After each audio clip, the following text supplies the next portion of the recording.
Mes chers collègues, la séance est ouverte. L'ordre du jour appelle la suite de la discussion après engagement de la procédure accélérée du projet de loi d'urgence pour la protection et la souveraineté agricole. Cet après-midi, l'Assemblée a poursuivi l'examen des articles s'arrêtant à l'amendement 1733 portant article additionnel après l'article 2. Le 1733. Merci Madame la Présidente. Depuis des jours, on entend le gouvernement défendre l'agriculture française supposément, alors que pourtant depuis des années, ce gouvernement cherche à nous faire manger de la viande canadienne, néo-zélandaise, chilienne, mexicaine. Dernièrement, l'accord avec le Mercosur. Nous vous avions averti que cela allait créer une concurrence déloyale, que cela faisait peser un risque sanitaire pour l'ensemble des Français. Et quelle surprise, le 12 mai, la Commission européenne décide d'engager la suspension des importations de certains produits depuis le Brésil pour des manquements sanitaires.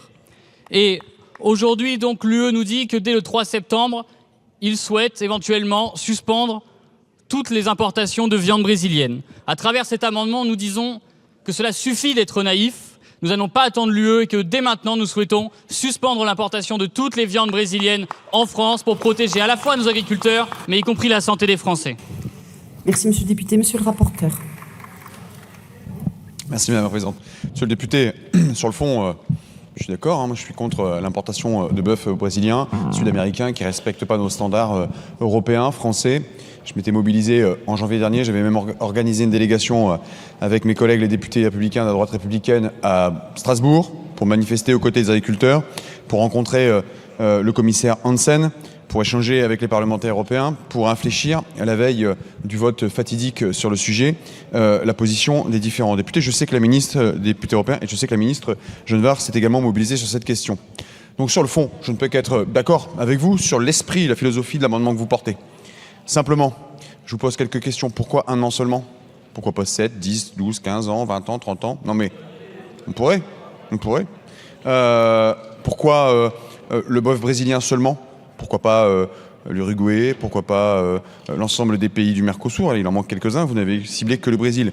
Donc la mesure est discriminatoire uniquement sur un seul pays, une seule nation, qui est évidemment la plus productrice en termes d'élevage de bœuf aux hormones et aux antibiotiques. Mais pour le coup, vous êtes restrictif pour une partie des élevages.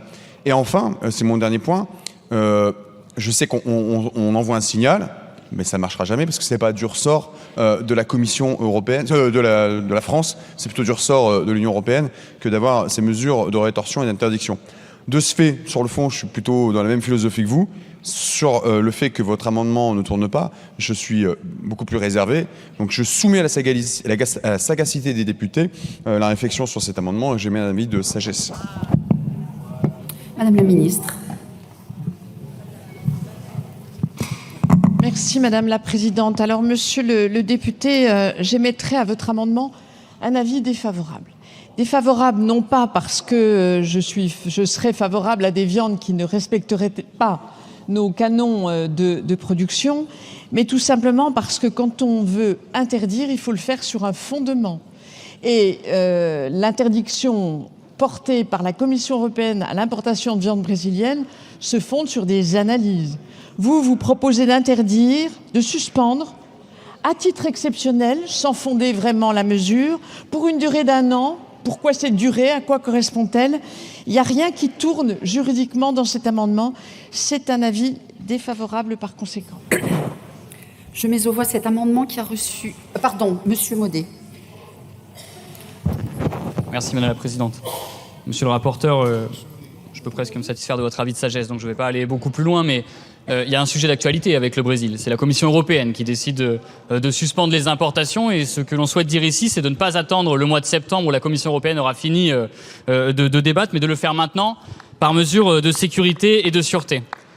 Madame la ministre, ensuite, comment vous croire que vous n'êtes pas favorable à l'importation de viande brésilienne, par exemple, quand vous n'êtes pas capable de nous dire, par exemple, ce que vous allez faire lorsque l'accord avec l'Australie et l'Union européenne sera signé. Alors qu'on vous pose des questions sur le sujet, lorsque l'Union européenne souhaite importer, par exemple, 15 000 tonnes de viande bovine, quelle est votre analyse, Madame la Ministre, sur le sujet? La vérité, c'est qu'alors que vous vous faites passer pour des défenseurs de l'agriculture, depuis des années, vous cherchez à nous faire manger de la viande qui est tout sauf française.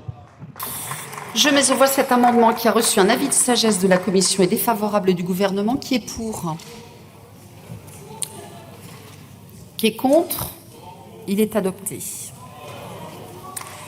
Article 3. Sont inscrits Madame Pochon pour le groupe écologiste et social. Et écologie. Merci Madame la Présidente. L'article 3 donne au gouvernement la possibilité de légiférer par ordonnance sur des sujets majeurs sans que cela ne soit justifié. L'organisation et la compétence territoriale des inspecteurs en matière de contrôle de sécurité sanitaire, les pouvoirs d'enquête de ces agents, les mesures de police administrative et de sanctions concernant la protection de la santé publique et de l'environnement. Permettre de telles décisions sur autant de sujets liés au contrôle et à la protection sanitaire et environnementale par ordonnance pose plusieurs problèmes. D'abord, ça voudrait dire vous faire confiance alors même que 100 000 agriculteurs ont mis la clé sous la porte depuis que vous êtes au pouvoir. Ensuite, parce que vous dites vouloir lutter contre la concurrence déloyale pour les agriculteurs avec une nouvelle brigade nationale de contrôle des denrées importées. Alors même que 1000 postes de la DGCCRF ont déjà été supprimés ces 20 dernières années, passant de 3500 en 2007 à environ 2600 aujourd'hui. Enfin, ça rentre en contradiction totale avec votre soutien à tous ces accords de libre-échange, vous qui n'êtes pas capable de dénoncer l'accord Union européenne-Australie. Dans notre modèle économique ultra-libéralisé, nous construisons nous-mêmes le socle d'une concurrence déloyale, organisée en important des viandes produites avec des normes inacceptables ici, tout en déployant quelques agents en task force pour tenter de faire le poids. Nous ne connaissons ni le nombre d'agents qui composeraient votre brigade, ni leur déploiement sur le territoire national, ni le lien qu'ils entretiendraient avec les services existants que votre gouvernement démantèle allègrement en parallèle. Peut-être que ce débat aurait été intéressant pourtant devant la représentation nationale. Par chance, vous avez ici le soutien de votre socle commun, mais également le soutien du Rassemblement national, Godillot du macronisme, qui ne cherche apparemment même pas à avoir les éléments d'une ordonnance avant de vous accorder toute leur confiance.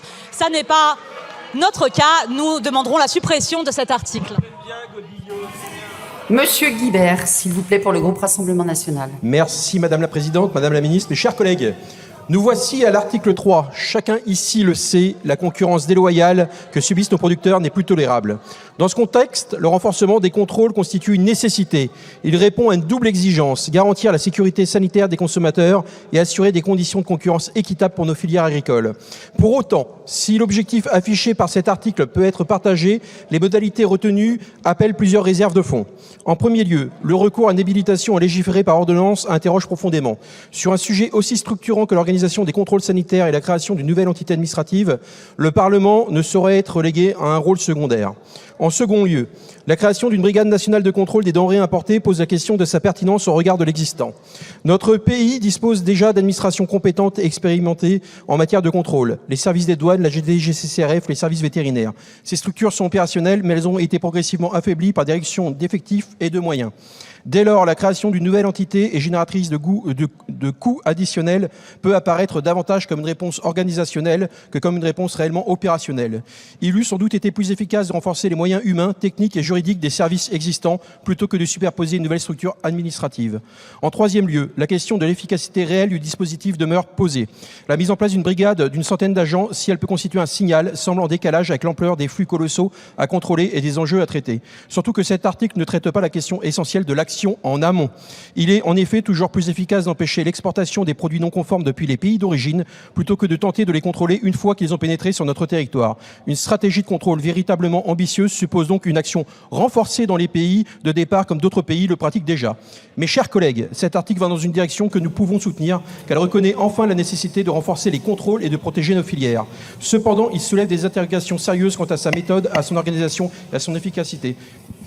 Merci, monsieur le député. Monsieur Potier, pour le groupe socialiste et apparenté.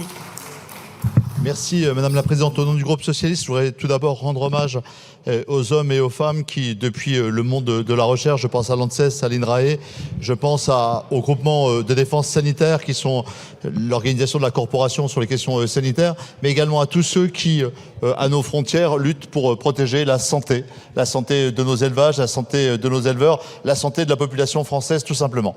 D'abord, dans un moment de défiance et de perte de confiance dans nos institutions, leur rendre hommage avec force ici. Dire que cette idée d'une brigade ne peut être que saluée a priori, mais je voudrais quand même mettre une réserve. Le groupe socialiste a mis un amendement de suppression qui est un amendement d'appel et il est prêt à le retirer en fonction de vos réponses, Madame la Ministre.